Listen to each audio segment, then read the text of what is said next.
Hi,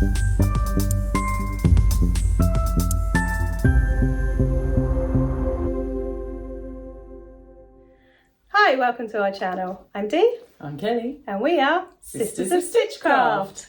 Hi everybody, we didn't do chink, did we? We didn't. No. So, today, going back to our top 6 things, which we haven't done for a while, have we? No.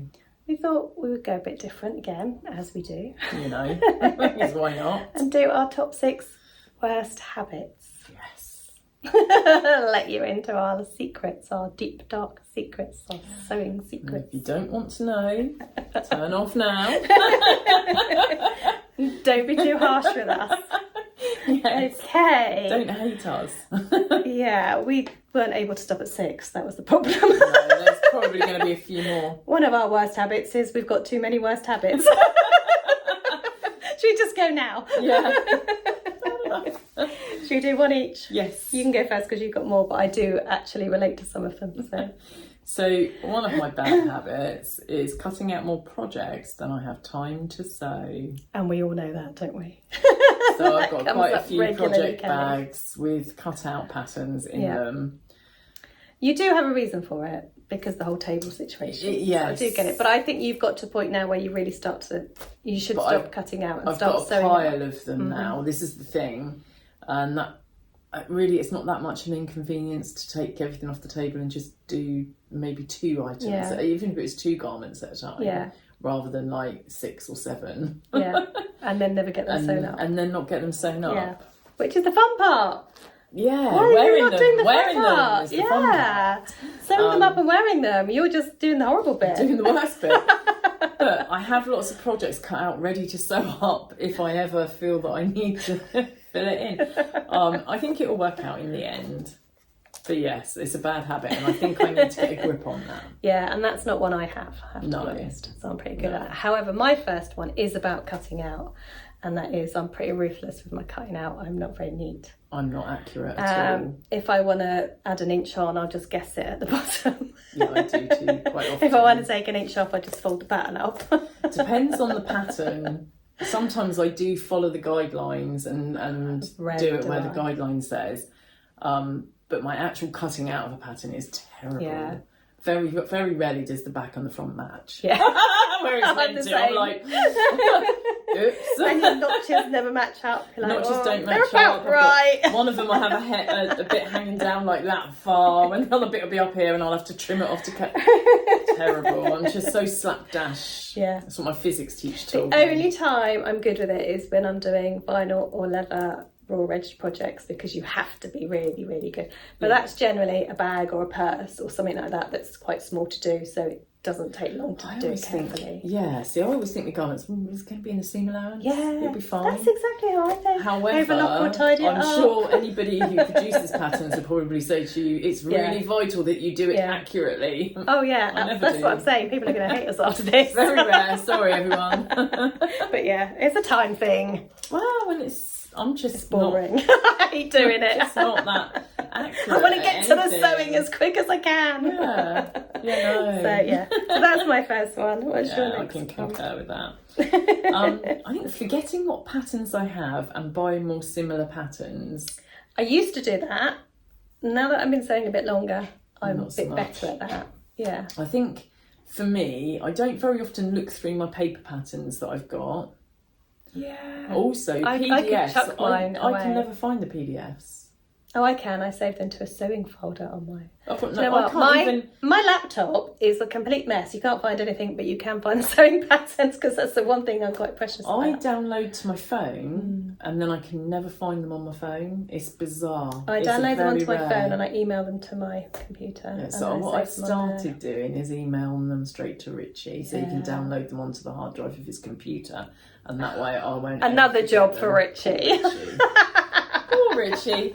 But yeah, that's what I've started doing now, just because I can never find anything. Every now and again one will show up where it's meant to in the download file. Yeah. And then the other thing I do if I can't find it is I have to go through my emails, search it in the emails. Yeah, that's what I have to do, and then I have to go back and download it again. Yeah.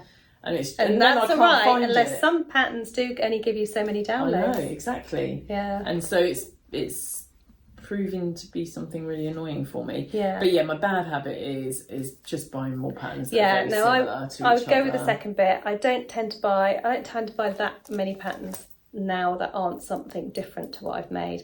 But I do have a big box of patterns that I don't even look at. Yeah.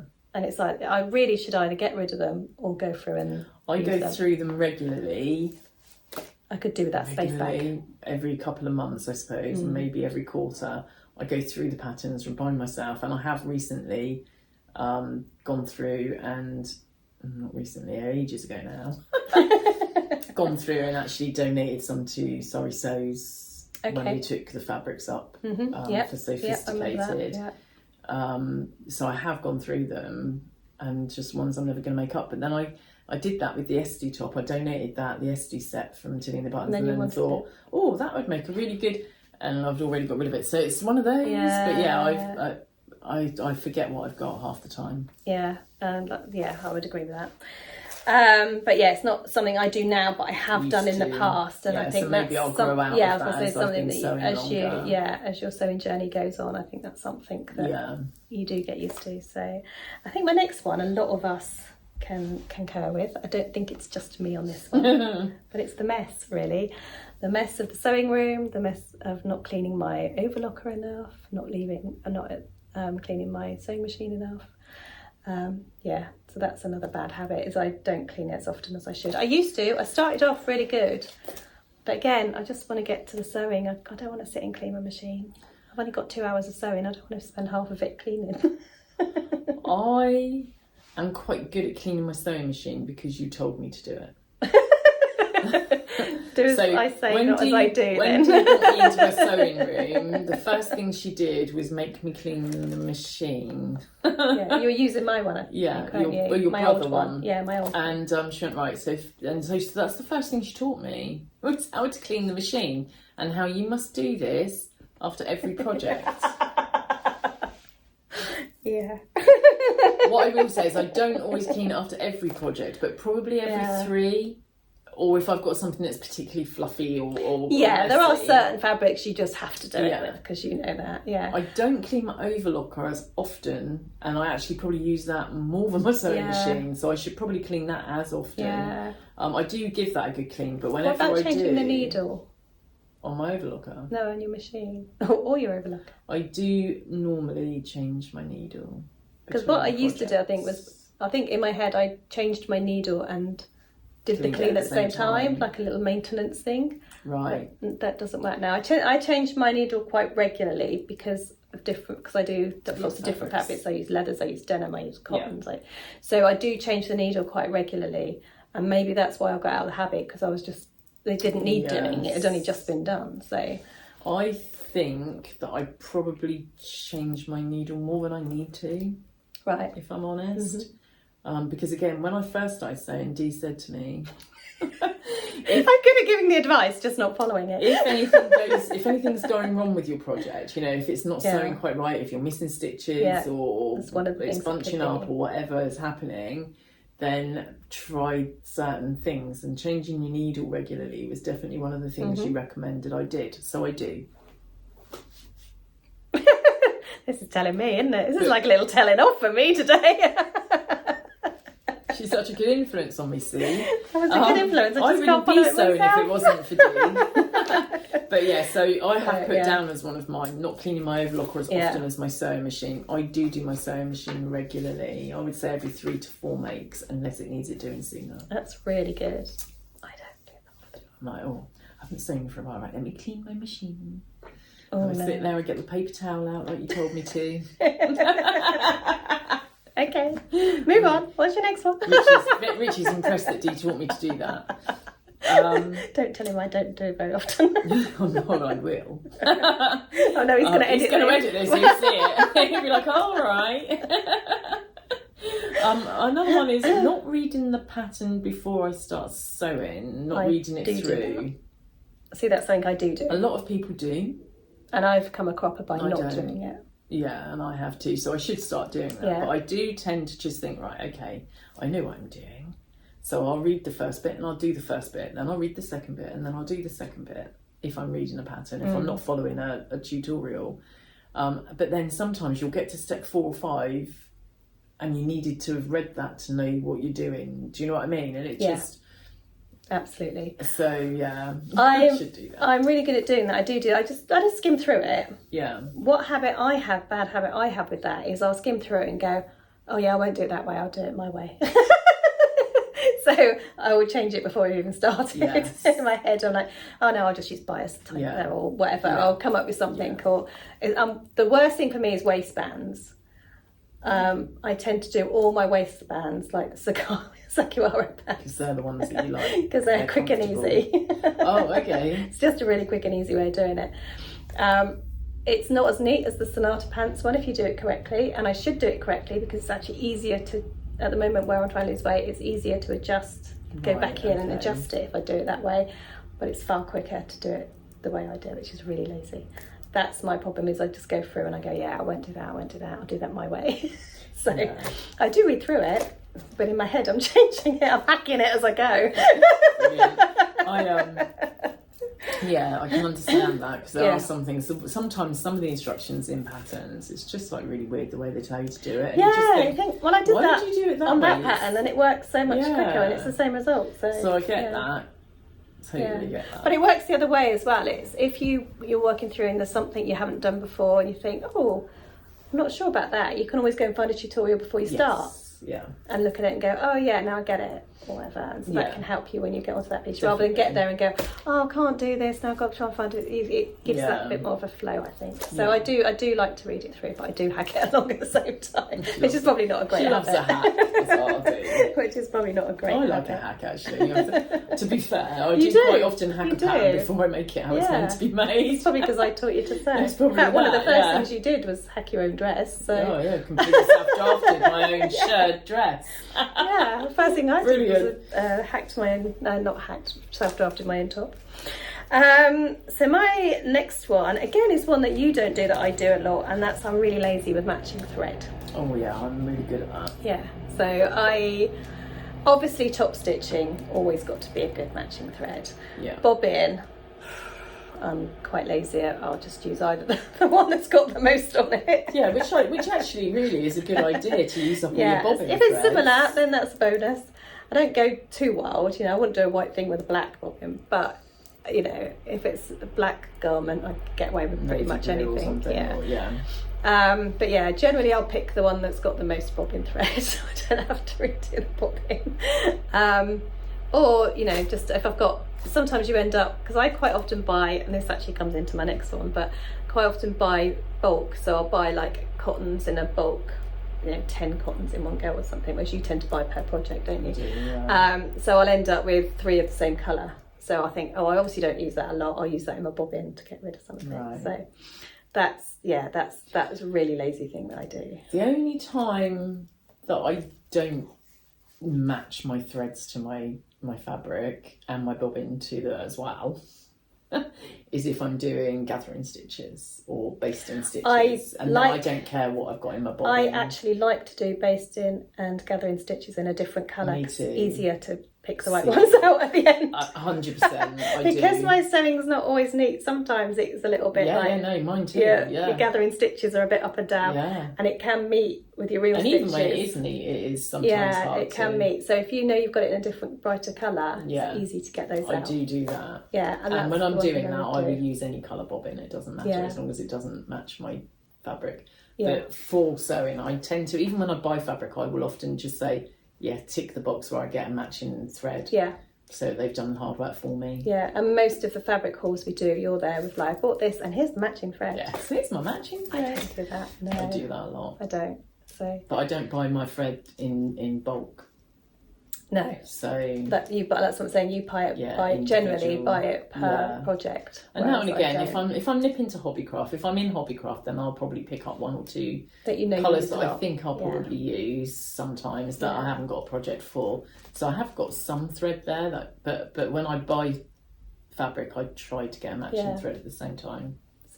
So that's a bad habit, but I don't think it's a terrible habit. It's a little bit sustainable. No, I think, and I think other people do the same thing, do you? I'm sure it was... Oh, a lot. I'm sure it was Hayley from So Helly Jane that might have said it on one of her vlogs. I think she did do a vlog about it, because I remember thinking, hey, that's me. Yeah. Oh, she did the bad habits. Did she? Did she do bad habits I or don't remember. things you do in your sewing room or... Yeah. I don't know, I can't remember. But I've definitely seen it but somewhere, but that is definitely it. Whereas I tend to be a little bit... I want matching thread. I don't know why, because really most people don't see the stitches very often unless it's on your hem or something. Yeah, exactly. You're quite good at matching your overlocker thread as well, aren't you? Because I'm quite lazy with that as well. I do. It's going to be black or white generally. I do mostly use black or white, but actually I would like to get more colours of overlocker thread. I like the idea of like doing 3 different shades of pink or 4 different shades of pink. Yeah. If you're doing something pink, or 4 different shades of blue, if you so you get your own kind of rainbow thread, if you like. I like the idea of that, but I don't have enough of the overlocker threads to do that. In different colours. So my next one is false confidence. So sometimes I can imagine you do this more than me. Yeah. Probably. Once I've sewn something, I feel like I know that pattern quite well, because I'll normally sew something 2 or 3 or 4 times. But once I've sewn it once, I will quite often think, oh yeah, I know what I'm doing, and then I'll make a really stupid mistake and I'll think, oh damn it, I should have watched the vlog, I should have watched the video again. So yeah, I sometimes I think I know what I'm going to do. I disregard the pattern completely, and then something will go wrong, and I'm like, oh damn. I don't do that. No, I'm pretty good at reading through every time just to make sure. Do you? Yeah, and even I make when tried notes. And tested? I make notes on my pattern of things that I change. But I do make notes in my my book, not on my pattern. Even now, if I make a spring in London, I'll still get the instructions out and skim through before I start. Not on your Nelly. No, I never read the instructions on that. I think I probably did the first time, and I don't think I've made it, and I can make it with my eyes shut. But I always just skim through just to remind myself so I don't do a silly mistake. I've never made a silly mistake on. No, I'm not saying I've never had, but just saying that's why I do it. It doesn't matter what pattern it is. I will always get the instructions out, even if I'm not going to refer to them when I'm making it. I will still flick through and just remind myself. It's a good habit to get into, clearly. I still make mistakes. Don't get me wrong. I still make mistakes.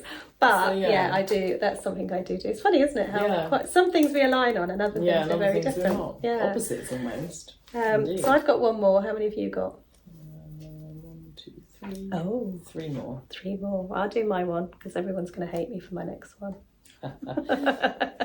We have talked about this beforehand. Kelly knows what it is. I do. Amazon. Amazon is my bad habit. It's probably my worst habit of all. I am somebody who buys from Amazon far more than I would like to admit to.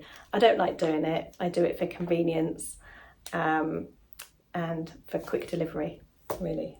Because generally I will maybe in the middle of a pattern realise I've not got the right colour elastic or something.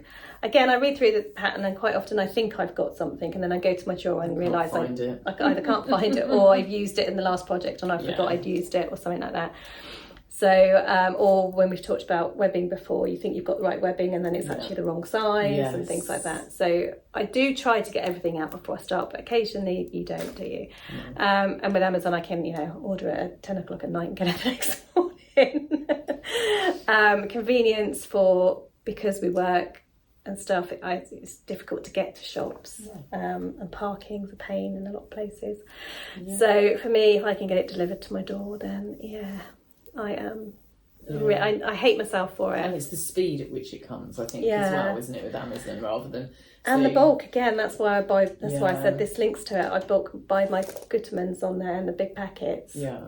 And then I've got it. So, and findings, I'll order, a pack of 20 D-rings. Then I've got them for, whereas you, like we said in the last fabric haul, you just go and get what you need. Yeah. I don't. I just buy everything in bulk, and then that's why my sewing room's such a mess because there's stuff everywhere.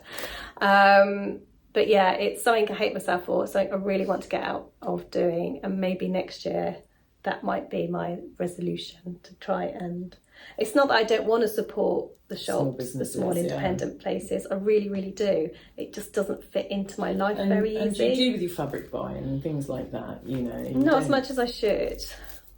Again, I've got Amazon for fabric. No, very rarely. I do for the occasional thing, but not much. But I use Vinted and stuff like that. Or there are certain, I do a lot of the same fabric shops. There's plenty more I should be looking at and should be going to really. But so maybe I should make more of an effort next year. But it is mainly a time thing, and quite often it's an evening when I need to sort out what I need, and they're not going to be open, which is not their fault. I don't expect them to be open 24 hours. And to be fair, with Amazon, you've got Prime, so you get free postage and packaging as well, which again all adds up, doesn't it? Yeah. So I know everybody will hate me for that one, and I hate myself for it, but I do use Amazon way more than I would like to.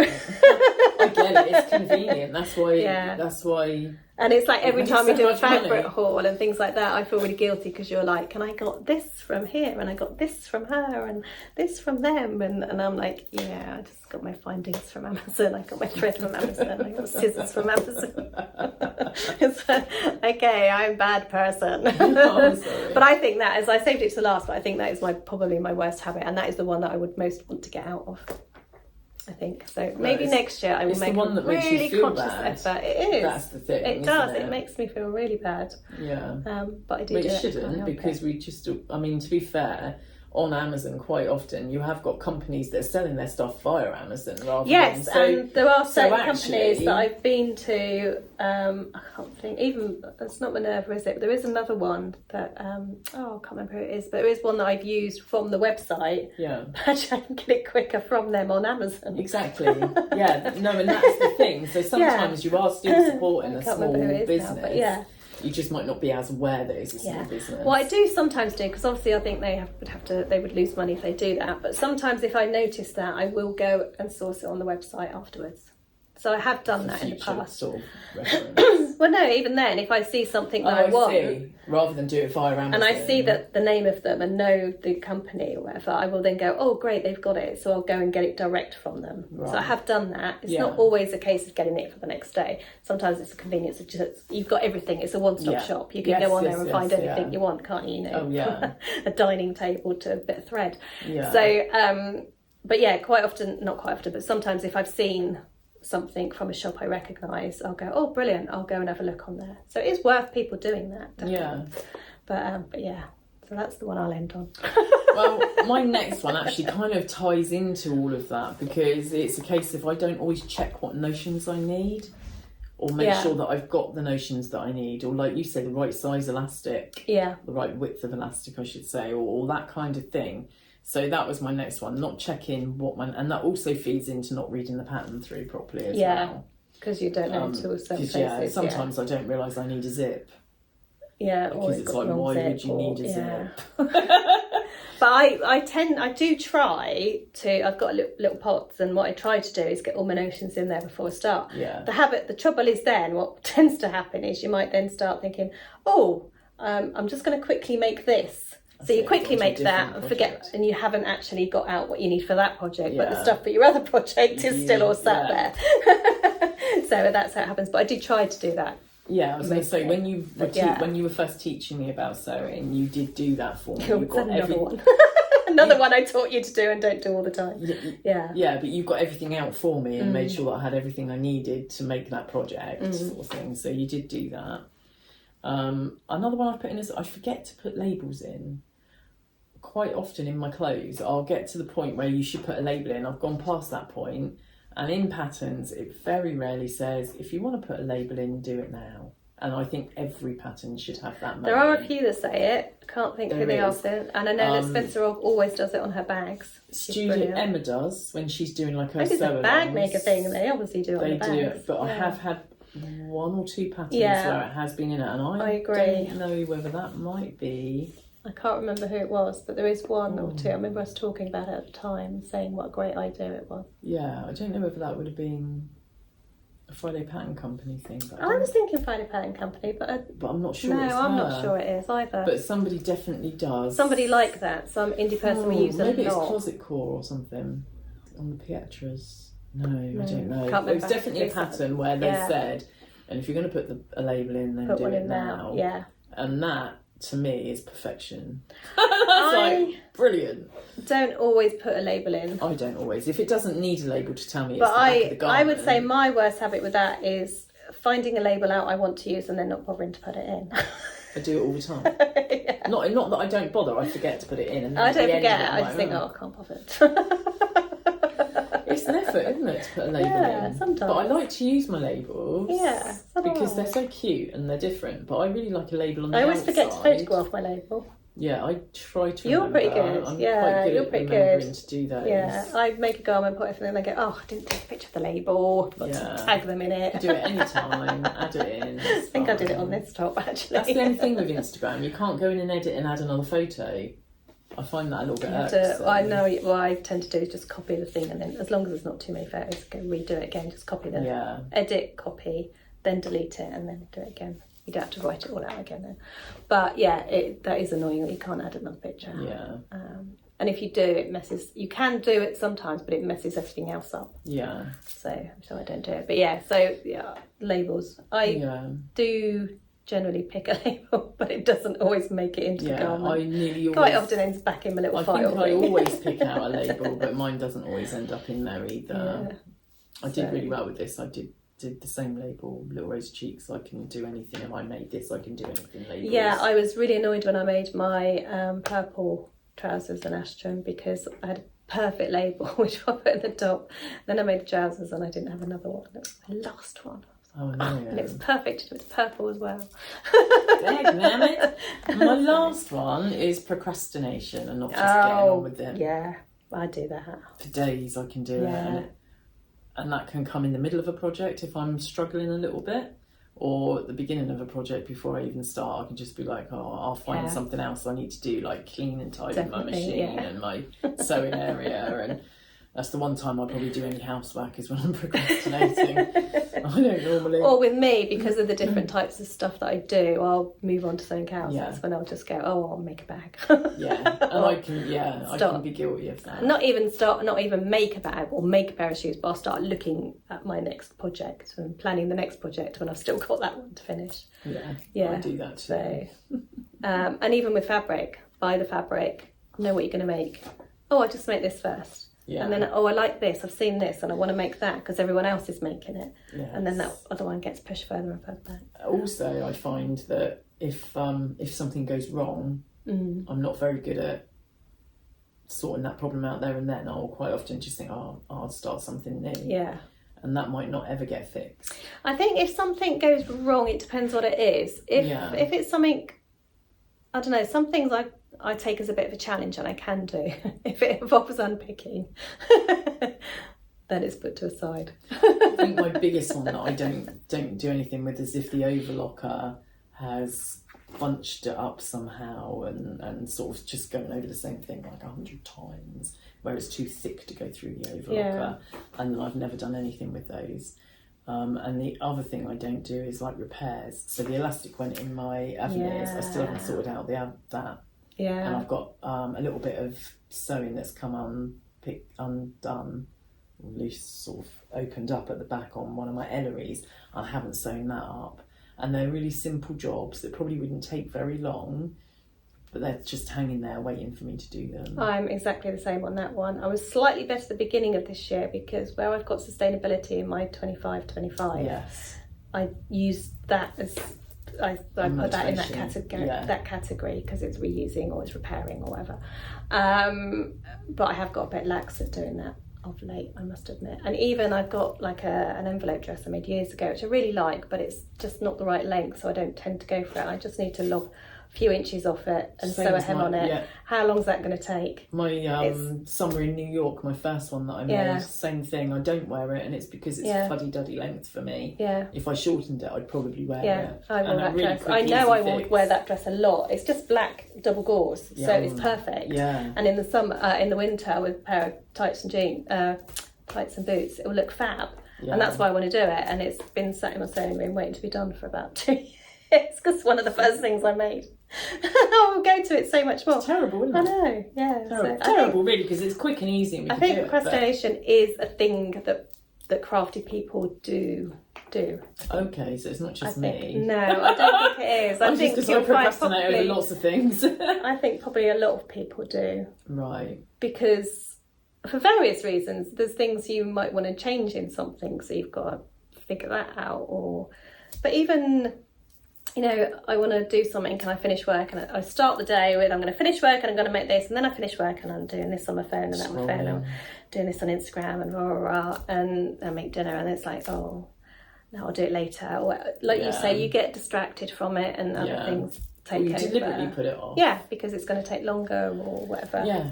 So, and with me, the sewing room's quite hot at the moment. Yes. Yeah. Because it's conservatory. So, but yeah, so I think a lot of people procrastinate when it comes to me. Because I feel really guilty about it. Do you not feel guilty about it? I procrastinate for days sometimes before I and then afterwards started. You're like, I mean, really? I could have. Yeah. What was it that I had that one time? Oh, crikey.